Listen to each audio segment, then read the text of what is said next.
Kamu pernah dengar yang namanya atlet heart? Atlet heart ya. Tahu atlet heart ya? Iya, Atlet iya. heart itu adalah jantung pada atlet yang sangat berdetak. Berdetaknya itu sangat rendah, bisa 35-40 BPM. Separuhnya orang normal. Karena jantung tersebut sudah dilatih terus-menerus dan dia stroke volume-nya gede banget. Jadi dia hanya berdetak tuh cuma 2 detik sekali. Duk. Dan ketika di EKG, elektrokardiograf, dia bisa dianggap gak normal. Maka biasanya dokter spesialis jantung akan bertanya, kamu rajin olahraga berapa lama? Ternyata mileage 200 kilo per minggu. Kayak jantungnya atlet-atlet mungkin Robbie Shanturi, itu detaknya udah 30 kali per menit. 30 kali. Itu namanya atlet heart, dan sehebat itu jantung itu. Jadi dia beradaptasi. Itu alasan kenapa kok orang yang pengen olahraga kardio kayak lari atau cycling, dia harus latihan intensitas rendah. Dikarenakan untuk membangun mitokondria di sel mitokondria jadi banyak dan akan di-feedback sama jantung, detaknya jadi semakin lambat.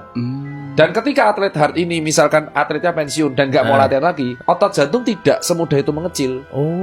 Makanya atlet itu kalau sudah rajin latihan dan dia stop latihan, maka resiko penyakit serangan jantungnya malah semakin meningkat. Makanya kalau kamu sudah jadi atlet, resikonya tuh high. Sampai kapanpun kamu harus latihan terus. Nah, bisa dilihat kemarin pemainnya Arsenal Aaron Ramsey sama Sebastian Vettel. Dia Vettel pembalap F1 jelas. Itu luar biasa kan. Tapi ketika FM sub 3 kan dia, dan dia nggak kelihatan capek. Sub 3 di maraton itu luar biasa. Dia 259. Aaron Ramsey yang sudah nggak main, pemain Arsenal, dia sempat datang ke Indonesia buat ketemu fans Arsenal, nobar. Terus akhirnya minggu depannya balik lagi ke London. Sakit jantung.